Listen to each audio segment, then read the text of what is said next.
it's Annie here, and today I want to talk about kind of a difficult topic. It's about how CEOs and leaders perceive their teams, like perceive others, how they're in relationship with their teams. Normally, when we're talking about teamwork and leadership, we're really talking about how people behave with their teams, right? And ultimately, that is the most important part. The thing is that how we think, how we're thinking about others, specifically kind of like the regard that we hold them in, meaning, are we holding them in generally, perceiving them in a generally positive regard? Or are we perceiving them in a generally negative regard? So, for a lot of CEOs and leaders, they are highly analytical and they tend to be kind of constantly evaluating people for what's not going right, what hasn't worked out, what, kind of like our human wiring is to constantly look for the threats in others. Like, what do I need to be on guard about? And when we are working with people and we get a little bit of a history and maybe they've made some mistakes and maybe they've, said a few things that didn't go well. Maybe they're not as skilled as you thought they were going to be. There's all kinds of things that cannot go exactly as planned. Most things don't go exactly as planned. Okay. So when that's happening, it can easily sort of turn into a kind of a running list in people's heads of why this person is not all that great. And, and kind of overall, why the team's not all that great. These leaders can often list all the negatives, much easier than the positives. It's easy to remember mistakes. It's not always easy to, kind of remember everything that went well. By the way, I used to be one of these leaders who really, felt that others could let me down often, that maybe they weren't working hard enough, that I was unhappy with the mistakes that they did make. I was, thinking that they represented themselves as being more skilled than they actually turned out to be. I had all these thoughts running through that were generally kind of negative. And then with that, here's the thing. With me perceiving them that way, then I would try to use good leadership and interact with them in a way that didn't accidentally let, slip out all that criticism or all that negative regard for them. Okay, so when I'm in that space, it's like I'm having to gatekeep myself. I'm having to work really hard to interact well so that we can still work together. Okay, but I'm fighting this internal war of how I perceive them and how I want to be perceived, how I want to interact. And that is a failing game. Like, nobody wins at that. Like, thinking that we can actually have those thoughts of people being kind of generally not great and that we could then turn around and lead them well is a total fallacy. It doesn't happen. It can't happen. It leaks out. It's like the kinds of things that we would be talking about with somebody that we held in positive regard won't even come to mind when we're perceiving a team badly. It's like we're starting from a place of like, in my head, it sort of sounds like, let me just make sure you don't mess up here. Okay.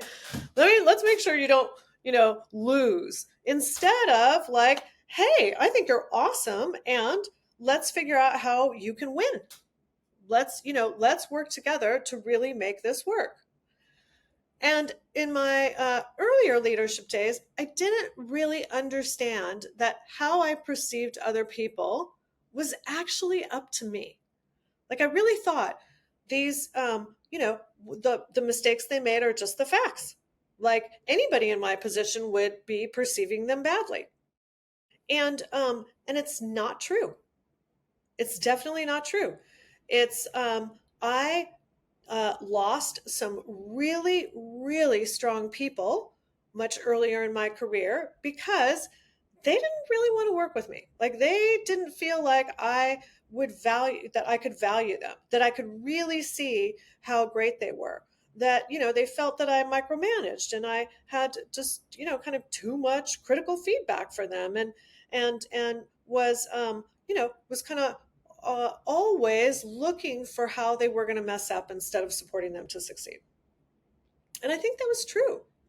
And the best team members, the people that you really want to stay, to keep growing, to work with you, they will not stay working for leadership that perceives them badly. And by the way, none of us, I think as a human being, I'm sure we've probably all had the experience of being in some kind of relationship where we knew we were perceived badly, and nobody likes it. Nobody wants to stay in that, you know, and there could be times where you're like, well, I don't really know how to get out of that, including in business, because, maybe you really need your job at the moment. But, the people that are really worth keeping, they can find other jobs.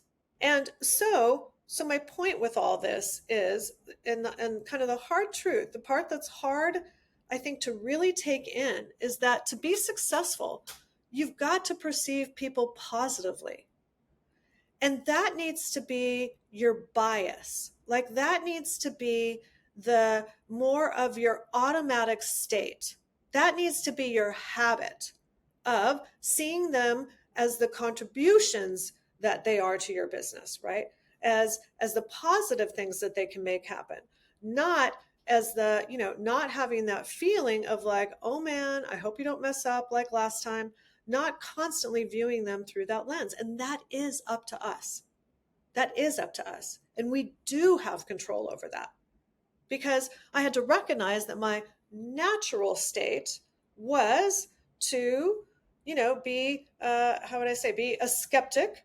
I'm definitely, came into my life as a glass half empty person and a serious skeptic. And so my automatic way of perceiving things was the critical parts. And I had to really work on transforming myself, because I couldn't be successful in building a team.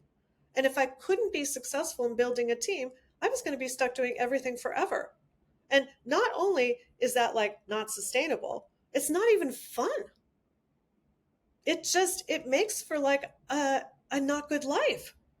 And what I also learned, and learned the hard way, is that it affects all relationships. So not just team relationships, but romantic relationships and family relationships, etc. And working on resolving that was hard, took some time for sure, but I really had to work on the parts of holding things more neutrally and not judging all the time, not, basically seeing an error and not automatically going to the place of that's bad or wrong. They did it badly or they did it wrong.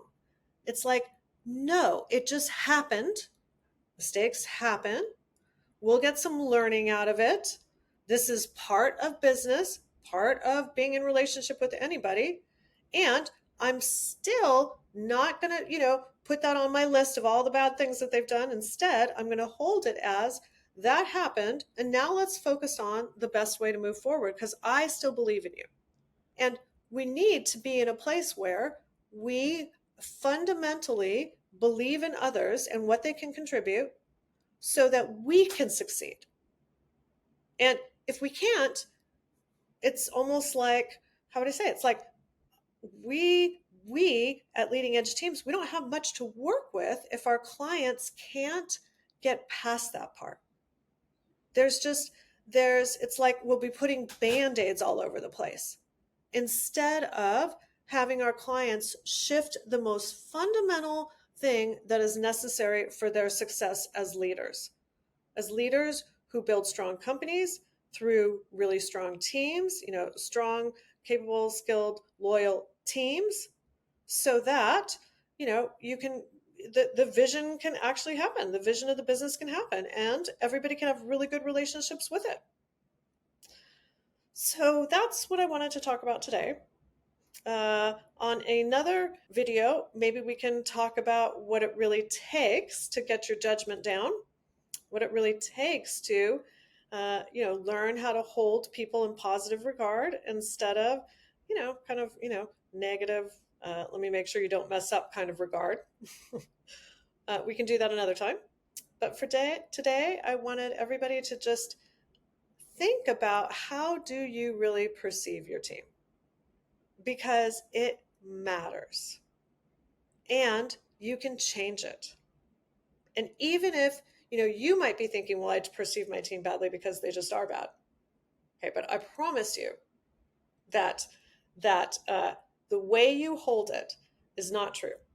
They may have all these things that need to be changed and fixed, but you can't hold it as bad and wrong, because that's the thing that adds the judgment that will tank it, that doesn't allow you to grow from there, and really, leaves you in a place where nobody will want to work with you. So that's what I wanted to share with you today. What's your leadership superpower? Visit leadingedgeteams.com/quiz to take our leadership assessment quiz and find out.